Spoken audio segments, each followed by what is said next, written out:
Welcome back to Casual Bias Rugby, an amazing weekend of rugby. Rugby Championship in full swing.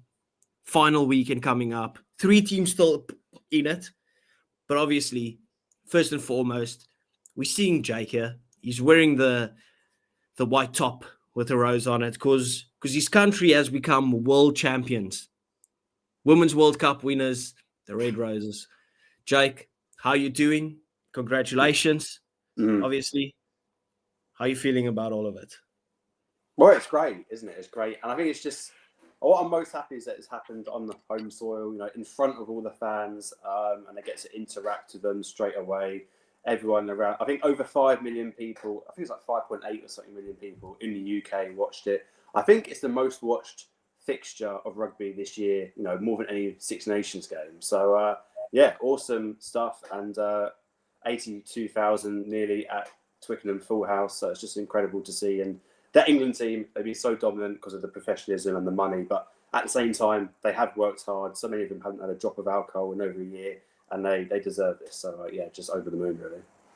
Yeah, the only real hiccup that you got was in that semi-final for about 40 minutes when France were still in it, but after that, you just kind of cruised along.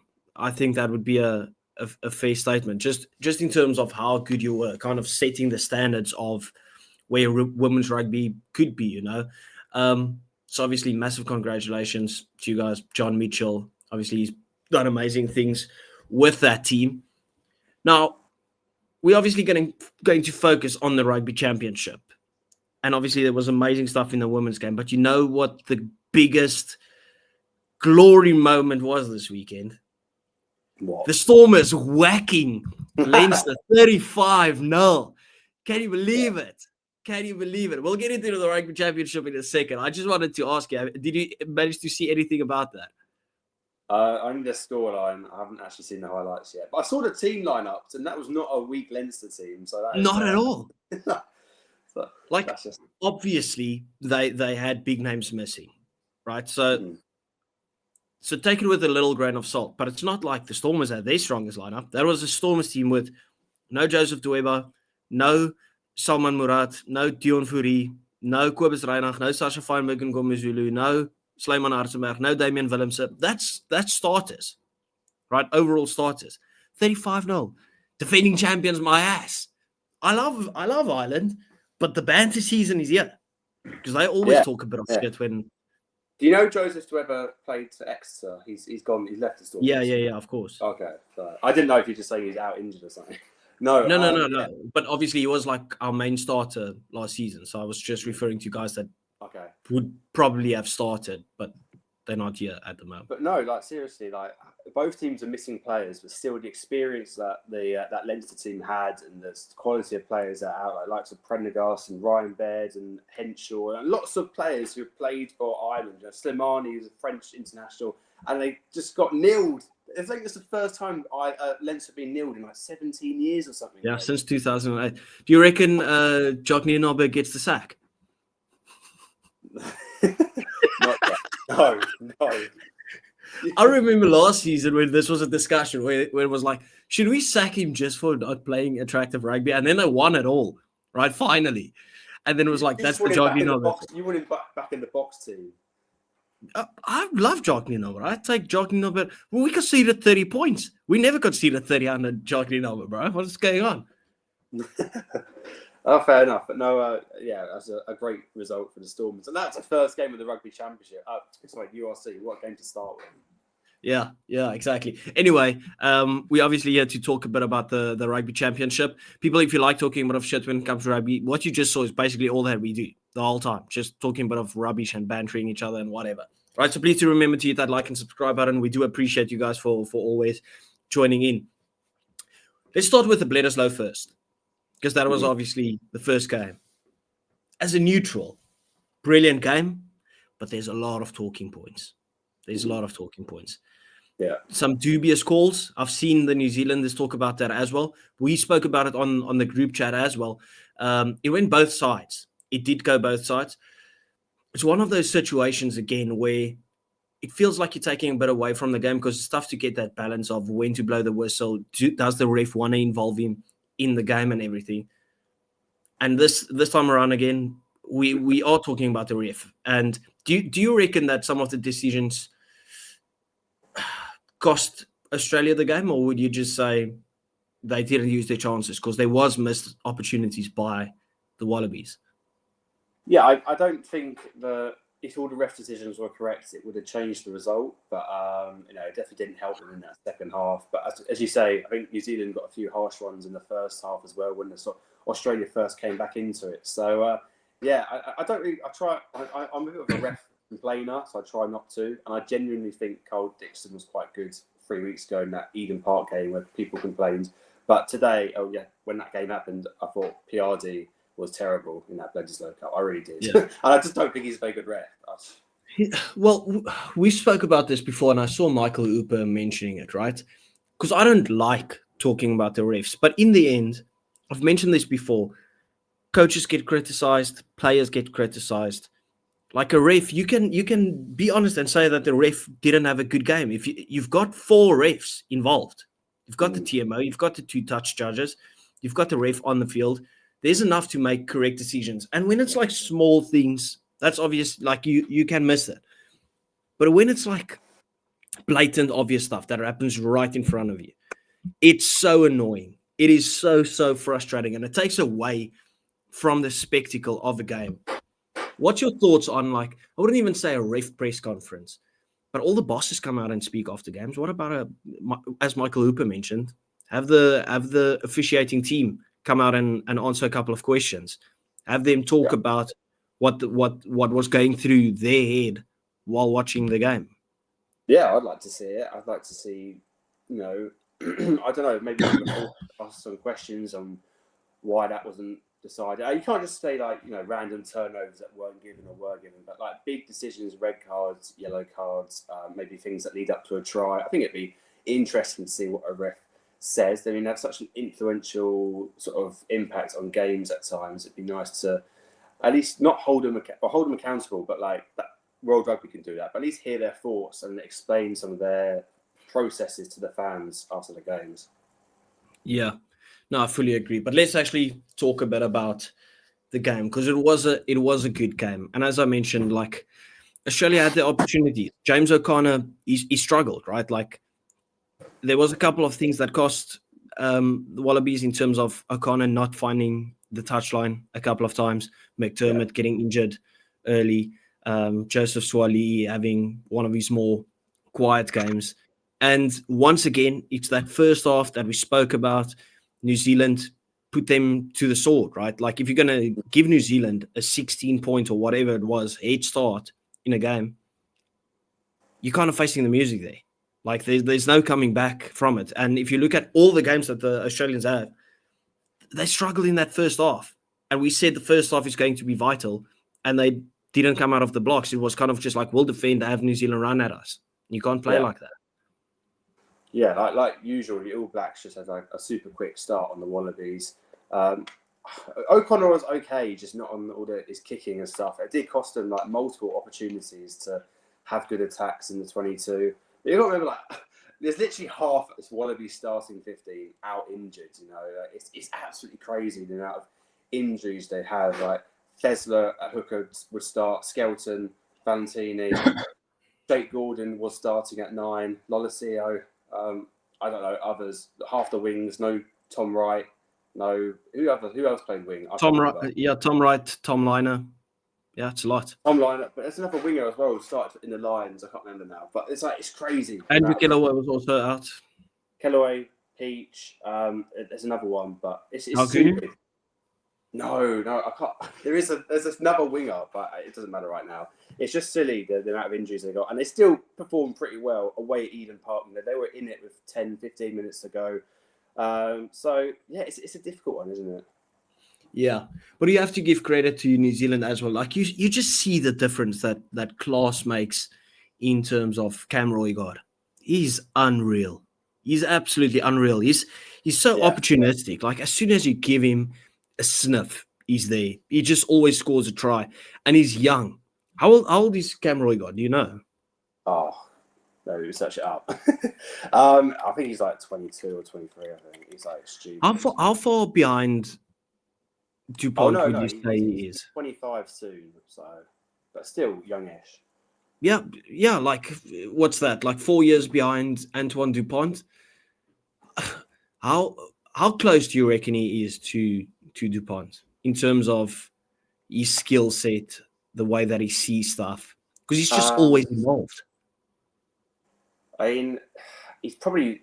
I don't know. I think Dupont's still ahead of him in quite a few aspects, sort of like his all-round defensive game, and then his sort of kicking for touch. Like Dupont's clearances are just insane. But you've got to think his running game and how he sort of creates attacking momentum for teams. Roigard's right up there, maybe even better than Dupont in some aspects in that area. So, but yeah, he's fantastic for New Zealand, and you can see how much quicker they play sort of when he's back in the team. Yeah, and the most impressive thing, kind of from my perspective, is just like how quickly he clicks into gear after injury. Like he did the same with the Hurricanes, gets on the score sheet, gets involved in the game. It's almost like he never left. Yeah. He doesn't lose form. It's not one of those guys that you feel like, okay, we're going to monitor him, give him some game time, get some minutes in the legs or anything. It's just like, okay, we got him back. We should be fine. That's just the class that he has. Next one for you. Bowden Barrett injured. Mm-hmm. Got an injury. What was it on his hip, groin? Yeah, I didn't really see it, did he? But he seemed really in pain. So yeah, I think it was hip or something. Do you reckon D-Mac just slides into that 10 jersey? Yeah. Or could we see a sneaky Ruben Love coming in? It's got to be D-Mac, surely. I mean, I think D-Mac's quality. I don't know why more people don't rate him. Some people even say Geordie Barrett goes to 10. I say, no, just stick with D-Mac. Just stick with D-Mac at 10.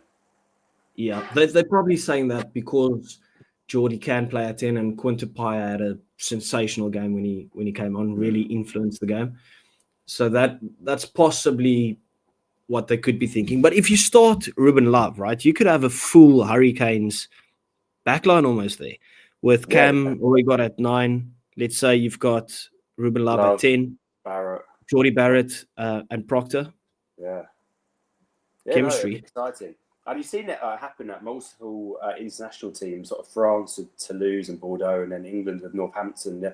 You get that, and Ireland, of course, and Leinster. That sort of chemistry when they all play at the same club all year round can definitely help. So it'd be interesting. But I think out and out, who's a better 10? D-Mac is still the best next option after Barrett, if he's not better than Barrett. But. Yeah. Ardie Savea once again with his big moment, still there right at the end. He's just the guy's unreal. He just pops up, does the big moment, and then you kind of know, okay, game's done. He did it at Eden Park as well. Does he get in your All Blacks all-time 15? I think he's the second best All Black player ever. Yes. Okay. Second best ever out of everyone. Yeah. He doesn't necessarily have the World Cups that a Richie McCaw or something does, but I think if you had him in any of those teams, he'd get in and he'd play a massive, massive role. Just everything that he does.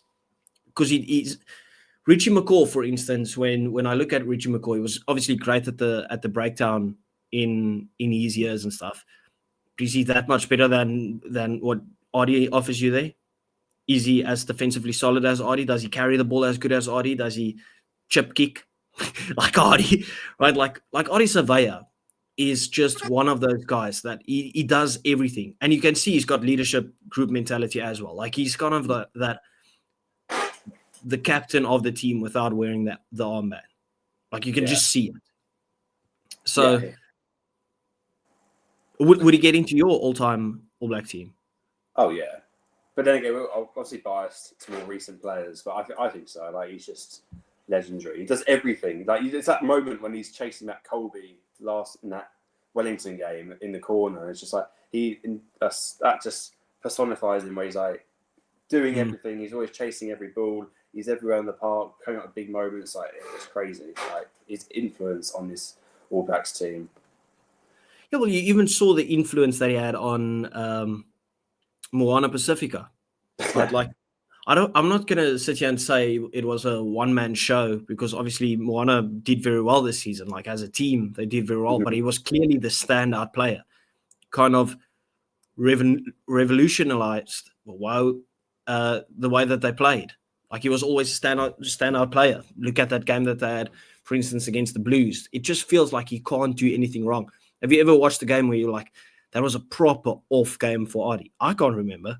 Maybe a bit more on the quiet side, but you see other players having off games. Not this guy. He just doesn't. Yeah. That's what world-class players are, though. Like 8 out of 10 every single game. Like, it's like Peter Steph and Ches and Colby. They don't have bad games. You know, they're just slightly quieter games. You know, and Ardie is in that club, but just one of the best ever. Yeah. We'll speak more about the preview for the last game of the Rugby Championship between those two in our next video that we'll do later on this week. Let's move over to the Springboks versus Argentina, because this was one of the most chaotic games that you will ever see. And understandably, you obviously didn't watch the game live or anything because you were watching your women win the World Cup. But let me explain to you what unfolded in the first 40 minutes, right? Okay. I sorry, just to let viewers know, I'm sorry I haven't watched it yet. I've got it recorded and I'm 50 through, and then I got distracted. I'm sorry. Don't worry. I'll inform you. All right, give it to me. So, firstly, I don't even know how to explain it, right? They kick into our in-goal area. Colby picks up the ball. Colby pushes down. Dead ball, drop out. Colby wants to kick the ball to Damian Willemse, right? But he drop kicks it to Damian Willemse. The whole team's still falling back, like they're walking back, like the ball's dead. But he wants to kick past it to Damian Willemse. It goes a bit off the side of the boot. But you know what kick pass he used? A drop. A drop.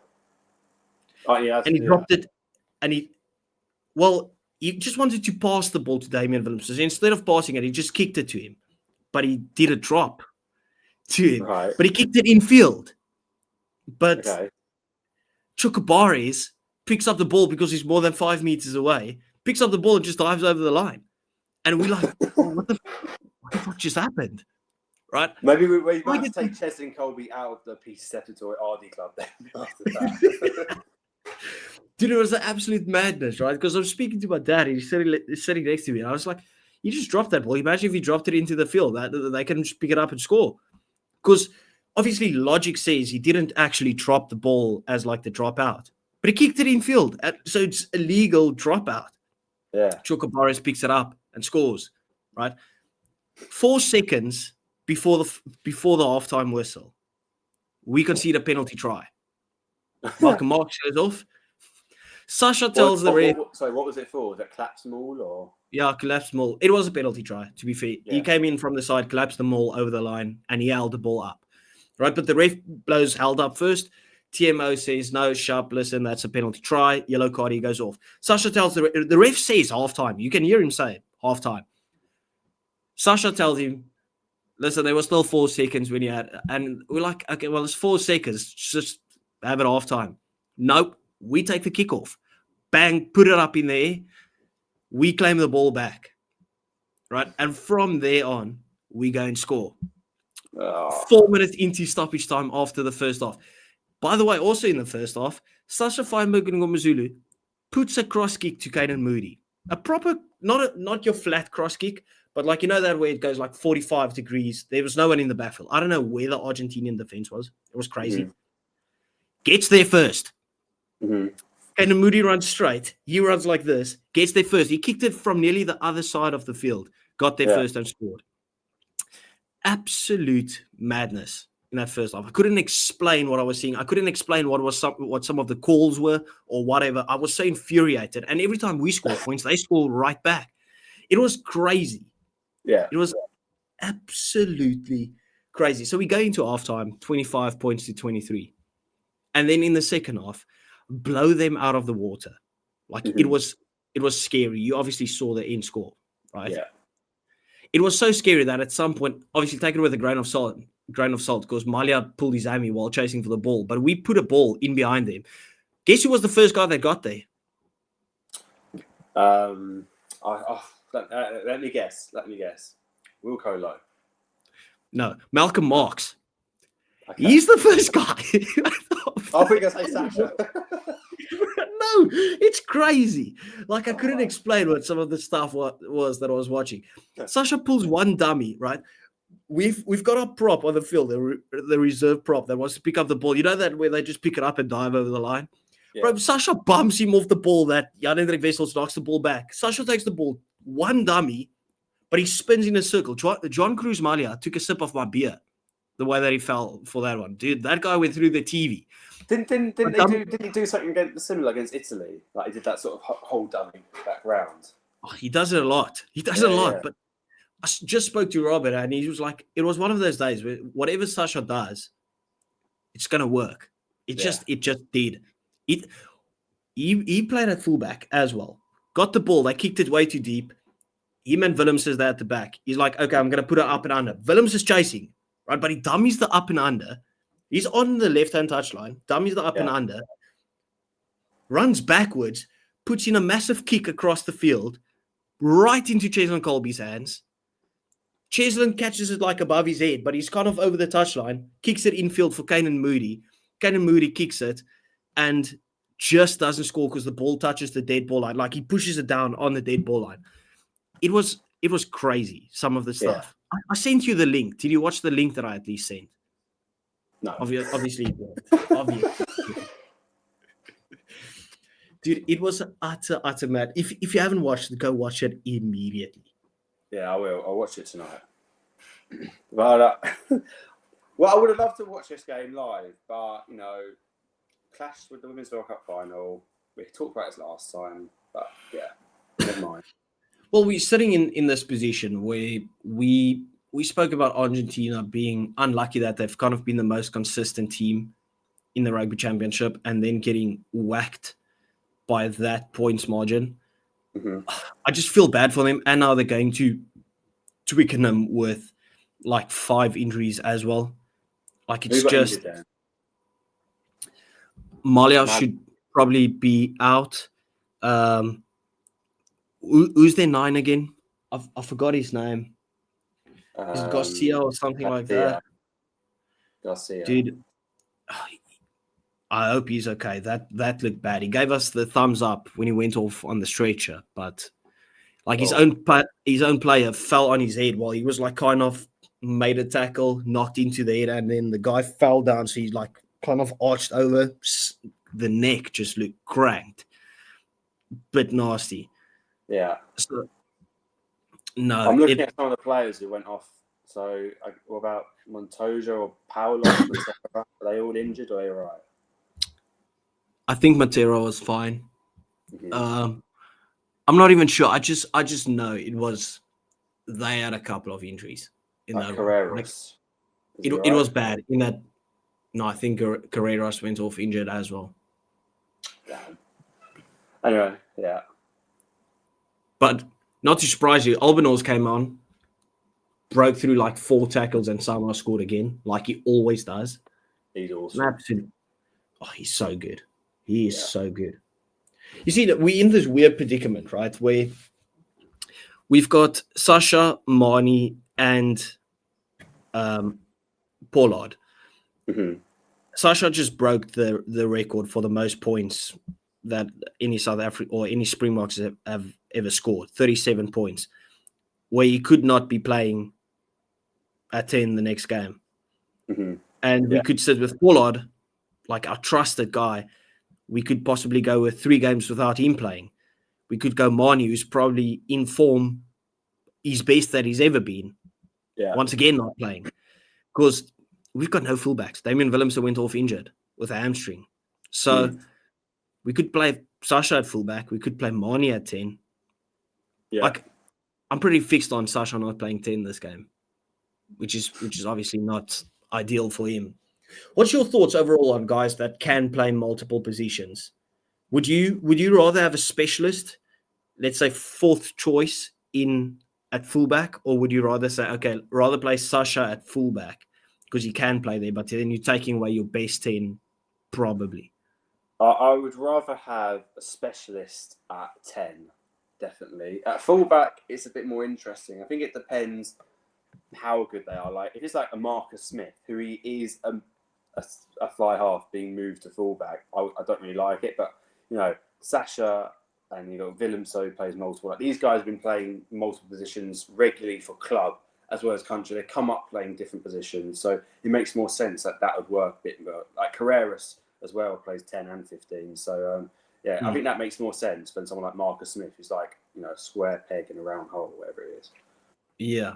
Okay. So if I had to word it different, would you rather have like your number 1, 10 and your number 4 fullback, or would you have your number 10, your number 1, 10, and like your second choice 10 playing at fullback?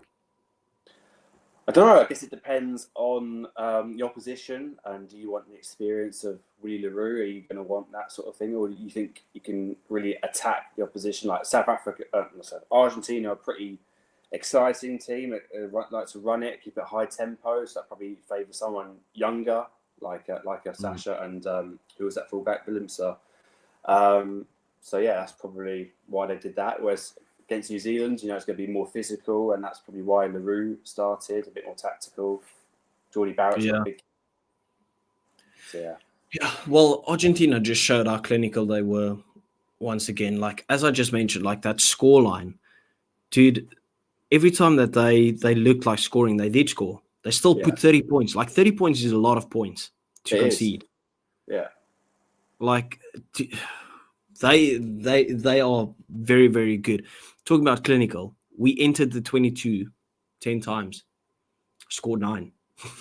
It's just not fair. It's not fair rugby to have a team that efficient. I think the box. No, it's not usually the case. You know this. I miss the time of 1987, 1991 where the box couldn't compete and win all the World Cups and just make our teams look not good enough. I don't miss the times, the political times. Well, we are the Red Roses of the men's game. No, you haven't won 30 plus games in a row, actually. So no, we haven't. You're not on 98 in the Rugby World Rankings. What's the thing you told me before the game? Like we are level now on World Cups because you've got 3 and 1. England are level with South Africa in Rugby World Cup wins now. That's official. We've won 4. You won 4. You can't argue that. Moving on. Yeah, we equal in terms of rugby accolades. Yes. Well, it won't be long until the Bok women show up. They performed out of their socks in this World Cup compared to where they were absolutely. I hope in the World Bok women get much better. I hope they're competing in 4 or 8 years' time, and they've got a world-class team, hopefully. But it'd be nice if some more of the Bok fans got behind their Bok women. Yeah. Anyway, we'll wrap it up there so that Jay can go and watch the greatest game of Springbok rugby. Was there anything that you wanted to add? Chile qualified for the Rugby World Cup. I think you should mention that quickly. They beat Samoa in Chile. I can't remember the scoreline. I missed it. It was like 32-20 or 32-10 or something. It was a pretty convincing win. So, second World Cup in a row. We're going to have at least 3 South American teams. So that's pretty cool. Sad for Samoa, but they still got a chance.